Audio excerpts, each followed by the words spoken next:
Captain Sarah Chen stood in the center of the massive crystal chamber, feeling smaller than she had ever felt in her life. The walls around her stretched up so high that she could barely see the ceiling. Everything was made of some kind of clear blue crystal that seemed to glow with its own light. The floor beneath her feet was smooth and cold, and when she moved, her footsteps echoed in the huge space. 12 enormous chairs sat in a circle around her. Each chair was different, made for a different kind of alien being. Some were tall and thin, others were wide and low. One looked like it was made for something with tentacles instead of arms and legs. In each chair sat one of the most powerful beings in the galaxy. These were the Galactic Tribunal, the judges who decided the fate of entire species. They had been around for thousands of years, and their word was law across all the known worlds. Today, they were here to decide what would happen to humanity. Sarah looked up at the judge sitting directly in front of her. It was a Vorthak, a being that looked like a giant spider made of metal and crystal. Its 8 eyes glowed red as it stared down at her. When it spoke, its voice sounded like grinding metal. "Human Sarah Chen," the Vorthak said. "You stand here as the last representative of your species. For 300 years we have watched your people spread across the galaxy like a disease. You do not follow our rules. You do not respect the order we have created. You bring chaos wherever you go." Sarah wanted to argue, but she knew it would do no good. The trial had been going on for months, and she had heard all the evidence they had against humanity.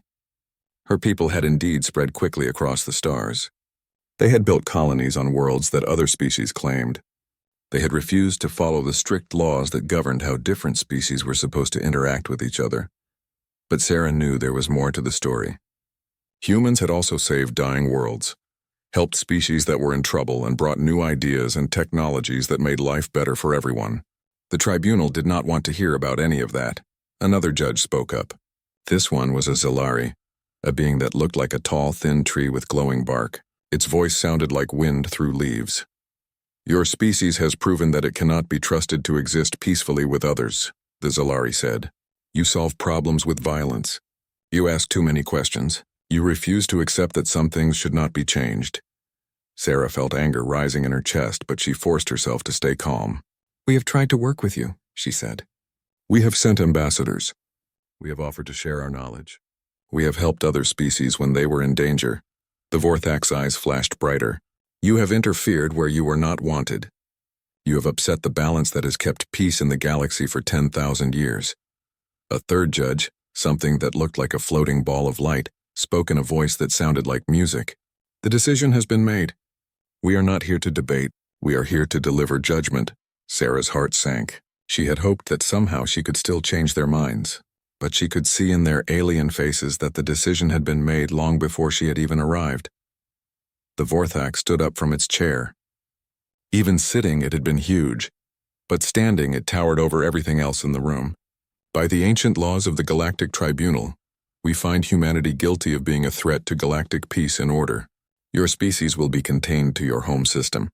No human ship will be allowed to leave the space around your star. Any attempt to break this quarantine will result in the destruction of the ship and everyone on board." Sarah felt like she had been hit in the stomach. "You're going to lock us away forever?" "The Nexus fleet is already moving toward your homeworld," the Zilari said. "They will establish a blockade around your system. Your people will be allowed to live, but they will never again spread their chaos to the rest of the galaxy." Sarah wanted to scream, to fight, to do something, but she was one person standing in front of the most powerful beings in the galaxy. There was nothing she could do. As she stood there, feeling helpless and angry, something strange happened. The crystal walls around her began to glow brighter. At first, she thought it was just her imagination, but the light kept getting stronger. The other judges noticed it too, and they began to look around with concern. "What is causing this?" the Vorthak demanded. One of the smaller judges, a creature that looked like a cross between a bird and a lizard, spoke up. "It appears to be some kind of energy fluctuation in the chamber's crystal structure. It is not dangerous, but Sarah felt something different. When the light got brighter, she felt a strange warmth in her chest. It was as if something deep inside the crystal walls was calling to her. She took a step toward the nearest wall, and the light pulsed brighter. "Stay where you are." "Human," the Vorthak ordered. Sarah stopped. But she could not shake the feeling that the chamber itself was trying to tell her something. The crystal walls seemed almost alive, responding to her presence in a way that the judges clearly did not understand. The floating ball of light spoke again. The judgment is final. You will be taken back to your ship and escorted out of tribunal space. The blockade will be in place within 1 standard month. Sarah nodded, knowing that there was nothing more she could say. But as the guards came to escort her out of the chamber, she kept looking back at the crystal walls. The light was still pulsing, still calling to her. As she walked toward the door, she heard the Vorthak speaking to the other judges in a low voice. Ensure that the energy readings from this chamber are analyzed. We cannot have unknown systems activating during tribunal sessions. The bird lizard creature replied. The chamber has been stable for millions of years. This is likely just a minor glitch in the crystal matrix. But Sarah knew it was not a glitch. Something about her presence had awakened something in this ancient place. As the guards led her away, she promised herself that she would find out what it was. The last thing she saw before the chamber doors closed was the crystal walls pulsing one more time, as if they were saying goodbye. Outside the chamber, Sarah was taken to a small waiting room where she would stay until her ship was ready to leave. She sat on a simple metal chair and stared out the window at the stars. Somewhere out there, a massive fleet was heading toward Earth to lock her people away forever. But the strange feeling in her chest had not gone away. Whatever had happened in that chamber, whatever had caused those ancient crystals to respond to her, it was not over. Sarah did not understand what it meant yet, but she had a feeling that the tribunal's judgment might not be as final as they thought. She looked up at the stars and whispered, "This is not the end." Dr. Marcus Webb wiped the sweat from his forehead as he climbed out of the deep pit his team had been digging for the past 3 weeks. The sun on Cathara was hotter than Earth's sun, and even with the protective suit, working in the excavation site was exhausting work. But Marcus loved this job. He had spent his whole life studying the remains of ancient civilizations that had lived in the galaxy long before humans had ever left Earth. Most people thought it was boring work, but Marcus found it fascinating. Every piece of broken pottery, every ruined building, every strange tool told a story about people who had lived and died millions of years ago. Cathara was one of his favorite dig sites. The planet was mostly empty now, with just a few small research stations scattered across its surface. But long ago, it had been home to several different alien species. The ruins they left behind were some of the oldest Marcus had ever seen. He was examining a piece of carved stone when his assistant, Jenny Park, came running toward him with a worried look on her face.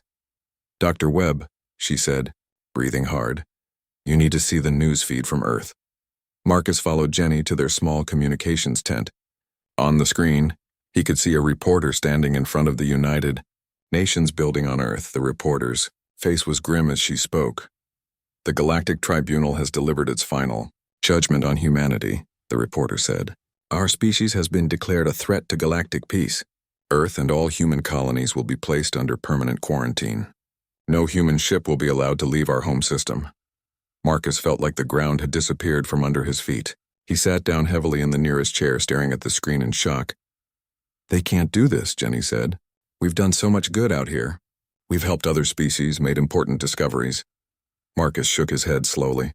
"They can do whatever they want. The tribunal has been in power for thousands of years. No one has ever successfully challenged their authority." He thought about all the work he had done, all the sites he had explored, all the knowledge he had gathered about the galaxy's history. If the quarantine went into effect, all of that would be lost. He would never be able to continue his research. "What are we going to do?" Jenny asked. Before Marcus could answer, the ground beneath them began to shake. At first, he thought it was an earthquake, but the shaking was too regular, too rhythmic. It felt almost like a heartbeat. "What was that?" Jenny said, grabbing onto the table to steady herself. Marcus stood up and walked outside the tent. The shaking was coming from the direction of their main dig site, the place where they had been working for the past month. He could see dust rising from the pit. "Come on," he said to Jenny. "Let's go check it out." They ran toward the excavation site, joined by the rest of their team. When they reached the edge of the pit, Marcus could not believe what he was seeing. The bottom of the pit was glowing with a soft blue light. The light was coming from what looked like metal plates that had been buried under tons of rock and dirt. The plates were smooth and covered with strange symbols that seemed to move and shift as Marcus watched them. "Has anyone ever seen anything like this before?" Marcus asked his team. Everyone shook their heads. Marcus had been studying ancient ruins for 20 years, and he had never seen anything that looked like this. "The metal doesn't match anything in our database," said Tom Rodriguez, their materials expert. "The alloy composition is completely unknown." Marcus grabbed a rope and started climbing down into the pit. The glow was getting brighter as he got closer to the metal plates. When his feet touched the bottom of the pit, he could feel a strange vibration in the air, like the humming of some massive machine. The metal plates covered a much larger area than they had originally thought. Now that Marcus could see them up close, he realized they were not just random pieces of metal. They were part of something much bigger. "This isn't just debris," he called up to his team. "This is a structure, a building of some kind." He walked across the glowing plates, following the pattern of symbols that seemed to lead toward the center of the structure. The symbols were unlike anything he had ever seen, but somehow they felt familiar. It was as if his brain was trying to remember something it had never learned. At the center of the structure was a circular area that was glowing brighter than the rest. Marcus knelt down and placed his hand on the metal surface. The moment his skin touched the metal, everything changed. The entire structure came alive. Lights raced along pathways that Marcus had not even noticed before. A deep humming sound filled the air and the ground began to shake again. "Dr. Webb," Jenny shouted from above. "Get out of there." But Marcus could not move. The metal under his hand was warm now, and he could feel something flowing through it. Information. Images. Memories that were not his own. Suddenly, the metal plates began to move. They slid apart like puzzle pieces, revealing a dark opening that led down into the earth. Marcus looked into the opening and saw stairs carved from the same unknown metal, leading down into depths he could not see. "There's something down here," he called to his team. "Something big." He started down the stairs, ignoring the worried shouts from his colleagues above. The walls around him were covered with more of the shifting symbols, and they provided enough light for him to see where he was going. The stairs led to a vast underground chamber that took Marcus's breath away. The room was enormous, bigger than any building he had ever been inside.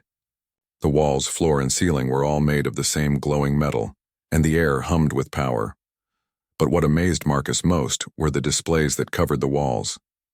They looked like screens, but they were made of light itself, showing images and information that seemed to hang in the air. Most of the displays showed star maps, but these were not like any maps Marcus had ever seen. They showed the entire galaxy, with thousands of worlds marked and labeled. Marcus walked closer to one of the displays and gasped. There, clearly marked on the map, was Earth. But this map had been made long before humans had ever left their home planet. Somehow the builders of this place had known about Earth millions of years ago. He moved to another display, and this one showed something even more shocking. It was a genetic analysis, but the DNA structure looked familiar, very familiar. It looked exactly like human DNA. Marcus stared at the display, his mind racing. How could an ancient alien structure have detailed genetic information about humans? How could it have maps that showed Earth's location? As he stood there trying to understand what he was seeing, more displays activated around him. They showed images of spaceships, of planets being terraformed, of different alien species living and working together, and in many of the images Marcus could see beings that looked almost human. The last display to activate showed something that made Marcus's heart race. It was a family tree, a genetic lineage that stretched back millions of years, and at the bottom of the tree, clearly marked, was the word human. Marcus realized that he was not looking at the ruins of some random alien civilization. He was looking at something much more important. This place had been built by the ancestors of humanity, people who had traveled the galaxy long before Earth had ever been found. As this understanding hit him, the entire chamber began to glow brighter. The displays showed new information, new images, new possibilities, and Marcus realized that the tribunal's judgment on humanity might have awakened something that had been sleeping for a very long time, something that had been waiting for its children to come home.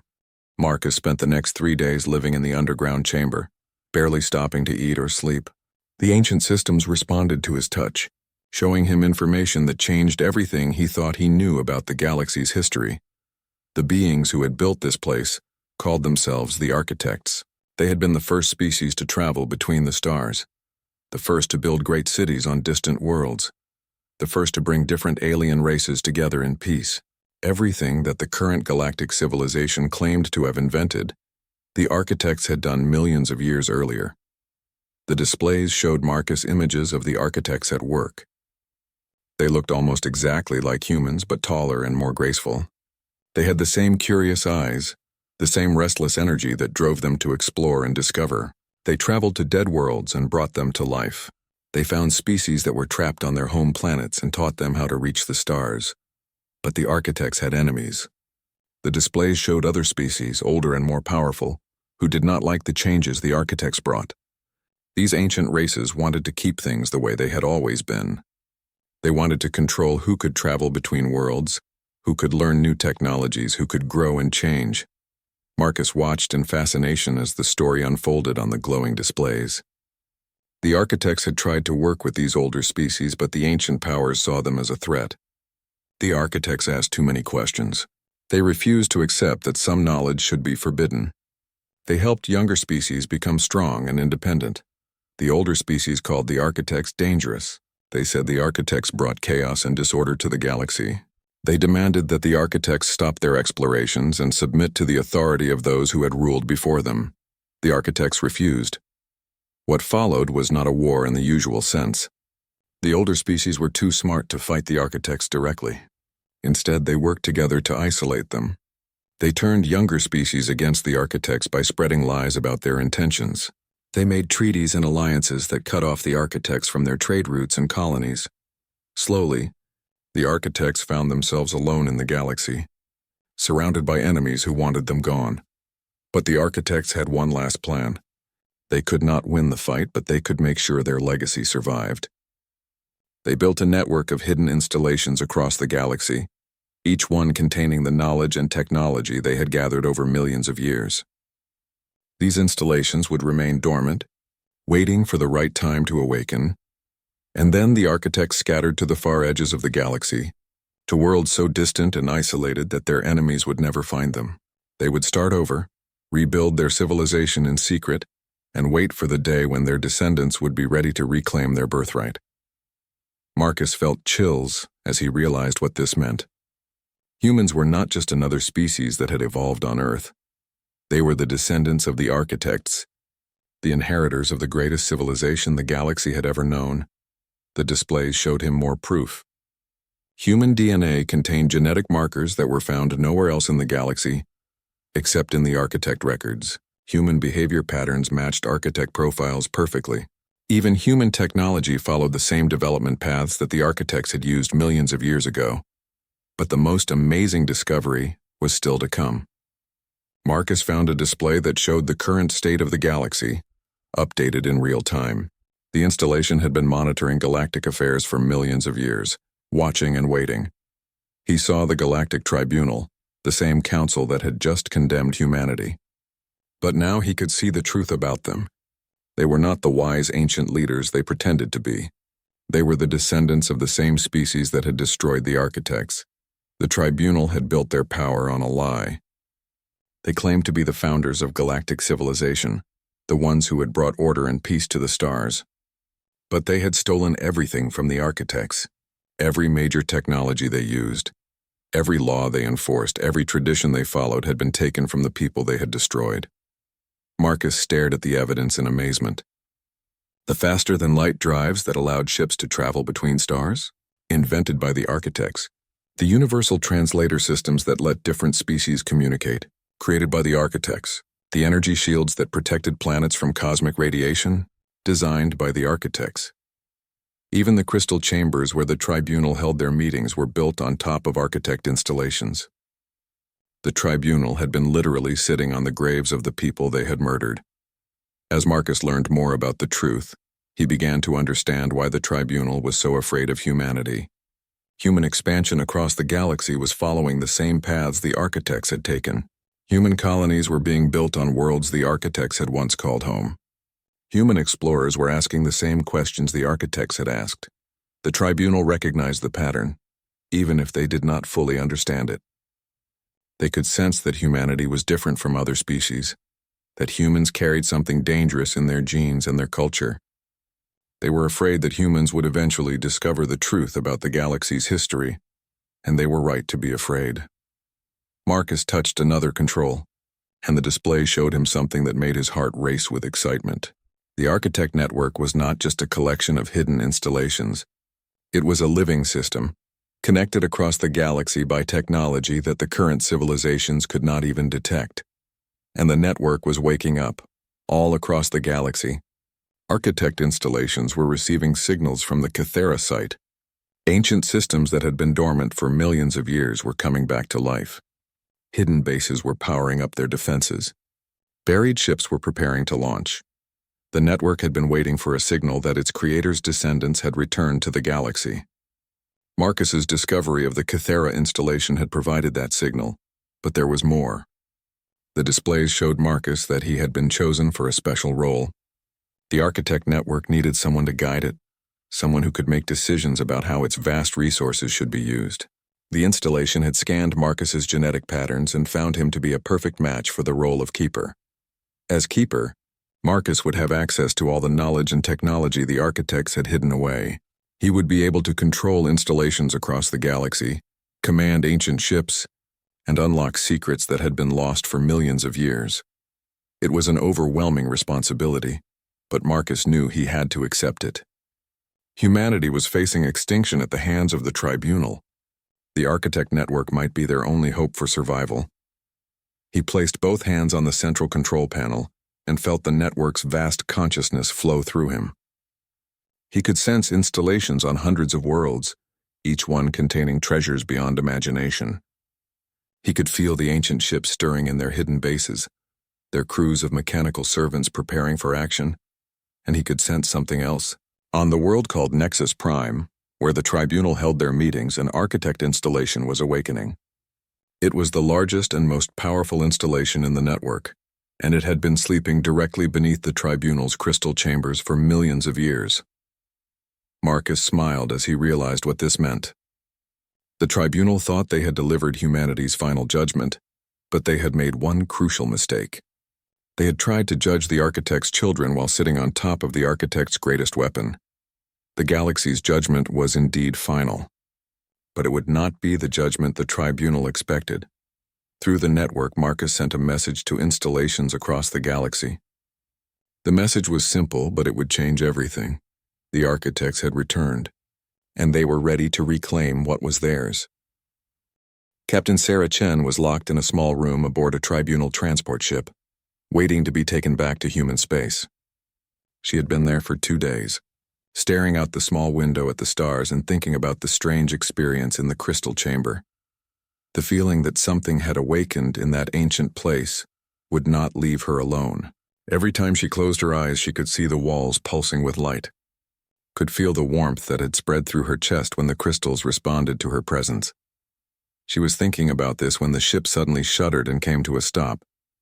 Sarah could hear confused voices in the corridor outside her room, speaking in various alien languages. Something was happening, but she could not understand what it was. A few minutes later, the door to her room slid open. The guard who had been watching her, a tall reptilian creature with blue scales, looked nervous and confused. "You must come with me," the guard said. "There is a problem with the ship's navigation systems." Sarah followed the guard through the narrow corridors of the transport ship. When they reached the bridge, she saw why everyone was so upset. The main display screen showed something that should have been impossible. They were back at Nexus Prime, the crystal world where the Tribunal held their meetings. But they had been traveling away from that world for 2 days. There was no way they could have returned without Sarah noticing. "How did we get back here?" Sarah asked. The ship's captain, a short furry creature with 6 arms, looked up from his control panel with wide, frightened eyes. "We do not know," the captain said. "Our navigation systems show that we have been traveling in a straight line away from Nexus Prime, but the sensors clearly show that we are now in orbit around the planet." "That is impossible," the guard said. "Space does not work that way." But as Sarah looked at the display screen, she had a different idea. What if space did work that way, but only for those who knew how to control it? What if the architects had built technologies that could manipulate space and time itself? "Take me back to the surface," Sarah said. The captain stared at her in shock. "I cannot do that. My orders are to take you back to human space." "Your orders were to take me away from Nexus Prime," Sarah said. "But here we are back where we started. Maybe someone wants me to return to the surface." Before the captain could argue, alarms began ringing throughout the ship. The main display screen showed dozens of new contacts appearing around Nexus Prime. Ships were materializing out of nowhere, surrounding the planet in a defensive formation. But these were not ships that anyone on the bridge recognized. They were sleek and beautiful, made of the same glowing crystal as the tribunal chambers. They moved through space like living things, graceful and powerful. "Unknown vessels," the captain said into his communication system. "Identify yourselves." The only response was a deep, musical tone that seemed to come from all around them. Sarah felt the same warmth in her chest that she had experienced in the crystal chamber. These ships were connected to whatever had awakened when she touched the ancient walls. "They are not responding to our communications," the guard said. "Maybe they are not talking to you," Sarah said. "Maybe they are talking to me." She walked over to the communication panel and placed her hand on it, the same way she had touched the crystal wall in the tribunal chamber. Immediately, the musical tone changed, becoming clearer and more complex. Images began to appear in Sarah's mind. She could see the crystal ships as if she were standing inside them. They were not piloted by living creatures. Instead, they were controlled by artificial minds that had been waiting for millions of years to receive their orders. And now, finally, they had found someone who could give them those orders. "I need to go to the surface," Sarah said again. "Right now." This time, the captain did not argue. The mysterious ships had made it clear that they were not going to let the transport leave until Sarah got what she wanted. An hour later, Sarah was standing once again in the crystal chamber where the tribunal had delivered their judgment on humanity. But now the chamber looked very different. The walls were blazing with light and the floor was covered with glowing symbols that moved and shifted like living things. The tribunal members were still there, but they looked terrified. They huddled in their great chairs, staring at the transformed chamber with fear and confusion. "What is happening here?" the Vorthak judge demanded when he saw Sarah enter. "What have you done?" "I have not done anything," Sarah said. "But I think I understand what is happening." She walked to the center of the chamber, to the spot where she had stood when the tribunal delivered their judgment. The symbols on the floor seemed to flow toward her, forming a circle around her feet. "This chamber was not built by your people," Sarah said, looking up at the frightened judges. "It was built by mine." The Zalari judge, the one who looked like a glowing tree, leaned forward in its chair. "That is impossible. This chamber has existed for millions of years, long before your species ever left their homeworld." "You are right," Sarah said. "It was built long before humans left Earth, but it was built by our ancestors, the people you destroyed because you were afraid of them." She placed her hand on the central pedestal, the same spot where the tribunal's symbol of authority usually rested. The moment her skin touched the crystal surface, the entire chamber exploded with light. The walls became transparent, showing the space around Nexus Prime. The mysterious crystal ships were still there, but now Sarah could see that there were many more of them. Hundreds of ships surrounded the planet, all of them glowing with the same light as the chamber walls. But the ships were not the most amazing sight. All across the galaxy, similar installations were awakening. Sarah could see them through the chamber's enhanced vision. Crystal structures rising from the surfaces of distant worlds, ancient bases powering up after millions of years of sleep, buried ships emerging from hidden storage facilities. "The architect network is online," Sarah said, though she was not sure how she knew that phrase. "All installations are responding to command authority." The tribunal judges stared at her in horror as they realized what was happening. Their carefully ordered galaxy was being turned upside down by technologies they could not understand or control. "You cannot do this," the Vorthak said.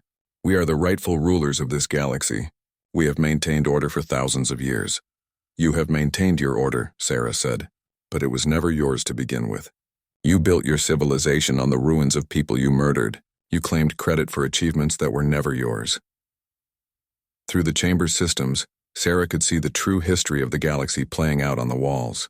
The tribunal members watched in shock as their lies were exposed. They saw images of the architects, the real founders of galactic civilization. They saw how their ancestors had destroyed those peaceful explorers out of jealousy and fear. And they saw something else that terrified them even more. They saw human ships, ordinary human vessels that were suddenly being upgraded with architect technology. They saw human colonies that were revealing hidden defenses. They saw the Nexus fleet, the great armada that was supposed to blockade Earth, finding itself surrounded by crystal ships that appeared out of nowhere. "The quarantine of humanity is hereby ended," Sarah announced, her voice somehow being broadcast across the entire galaxy. "The Architect Network recognizes the human species as the legitimate inheritors of our ancestors' legacy." She looked up at the tribunal judges, and for the first time since entering the chamber, she smiled. "Your judgment on humanity is rejected," she said, "and now it is time for humanity to judge you." Admiral Jackson Torres stood on the bridge of the Earth defense ship Defiance, watching in amazement as the Nexus fleet approached Earth. He had expected this to be humanity's last battle, a hopeless fight against impossible odds. The enemy fleet was massive, containing ships from every major species in the galaxy, but something was very wrong with the enemy formation. The alien ships were moving slowly and carefully as if they were afraid of something. Their weapon systems were powered down, and they were broadcasting surrender signals on all frequencies. "Admiral," his communications officer said, "we are receiving a message from the Nexus Fleet Commander. They want to discuss terms for a peaceful withdrawal." Torres could not believe what he was hearing. "Peaceful withdrawal? They came here to put us in cages." "Sir," his sensor officer called out, "you need to see this." The main display screen showed the space around Earth, but it looked nothing like it had an hour ago. Massive structures were rising from the ocean floors, crystal towers that stretched up into space. Similar installations were emerging from hidden locations on the Moon, on Mars, and on the asteroid belt colonies. And everywhere Torres looked, he could see ships. Beautiful, deadly ships made of glowing crystal that moved through space like living creatures. They surrounded the Nexus fleet in perfect formations, their weapons trained on the alien vessels. "Where did they come from?" Torres asked. His answer came from an unexpected source. Dr. Marcus Webb appeared on the communication screen, calling from the distant world of Kithara. But he looked different somehow, more confident and powerful than Torres remembered. "Admiral Torres," Marcus said, "I am calling to inform you that the quarantine of humanity has been lifted. The Architect Network has recognized our species as the rightful inheritors of our ancestors' legacy." "Dr. Webb," Torres said, "what are you talking about? What is the Architect Network?" Marcus smiled. "It is a long story, Admiral, but the short version is this. Humans are not just another species that evolved on Earth. We are the descendants of the galaxy's first great civilization, a people called the Architects who were destroyed millions of years ago by the same species that now sit on the tribunal." The display screen split to show another image. Captain Sarah Chen was standing in what looked like a crystal palace, surrounded by alien judges who appeared to be cowering in their chairs. "The tribunal has built their power on lies," Sarah said. "They destroyed our ancestors and stole their achievements. But the Architects prepared for this day. They left behind a network of hidden installations that have been waiting for us to return." Torres looked around at his bridge crew, all of whom were staring at the screens in shock. "Are you telling me that we suddenly have the most powerful military force in the galaxy?" "That is exactly what I am telling you," Marcus said. "But Admiral, we need to be very careful about how we use this power. Our ancestors were destroyed because their enemies feared them. We cannot make the same mistakes they did." As if to demonstrate the truth of his words, the crystal ships around Earth began to move. They did not attack the Nexus fleet, but they made it very clear that they could destroy the alien vessels at any time. The enemy ships continued to broadcast surrender signals. "Admiral Torres," came a new voice over the communication system. It was the commander of the Nexus fleet, a Vorthak named Krexthan. "We request permission to withdraw from this system. We acknowledge that our mission here is no longer viable." Torres looked at the alien fleet that had come to imprison his people, and he felt a surge of anger. These beings had tried to lock humanity away forever, to deny them the right to explore and grow. Part of him wanted to order the crystal ships to destroy them all. But then he thought about what Marcus had said. The Architects had been destroyed because their enemies feared them. If humanity wanted to avoid the same fate, they had to be better than their enemies. "You have permission to withdraw," Torres said. "But tell your tribunal masters that things are going to change. Humanity will no longer accept their authority over us." The Nexus fleet began to retreat, moving away from Earth with obvious relief. But Torres knew that this was just the beginning. The real challenge would be figuring out what to do next. Over the following weeks, the truth about the galaxy's history spread like wildfire. The Architect Network had preserved detailed records of everything that had happened millions of years ago, and those records were now being broadcast to every world in the galaxy. Species that had been ruled by the tribunal for thousands of years learned that their supposed leaders were frauds and murderers. Young civilizations discovered that the technologies they had been forced to buy from the elder species had actually been invented by the architects. The reaction was swift and dramatic. On dozens of worlds, local governments threw off tribunal rule and declared their independence. Trade routes that had been controlled by the elder species were suddenly open to everyone. Technologies that had been restricted for centuries became freely available. But the most important change was in how people thought about humanity. Instead of being seen as a dangerous, chaotic species, humans were now recognized as the inheritors of the galaxy's greatest legacy. Human colonies that had been isolated and threatened were suddenly welcomed with open arms. Sarah Chen, now serving as the first human ambassador to the Architect Network, worked tirelessly to help smooth the transition. The crystal installations provided technologies that could solve many of the galaxy's problems, but they had to be shared carefully and wisely. Marcus Webb, in his role as keeper of the network, spent his time cataloging the vast stores of knowledge that the architects had left behind. There were solutions to diseases that had plagued certain species for millennia, technologies that could restore dead worlds to life, and scientific discoveries that opened up entirely new fields of study. But perhaps the most important discovery was philosophical rather than technological. The architect records showed that the galaxy's greatest civilizations had always been built on cooperation and mutual respect, not on dominance and control. The tribunal, meanwhile, found their power crumbling as more and more species abandoned their authority. Some of the elder species tried to fight back, but they discovered that their weapons and ships were no match for architect technology. Others chose to negotiate, hoping to find a place in the new order that was emerging. The Vorthak judge who had pronounced humanity's doom found himself standing before a very different kind of tribunal. This one was made up of representatives from dozens of species, all of them determined to hold the old rulers accountable for their crimes.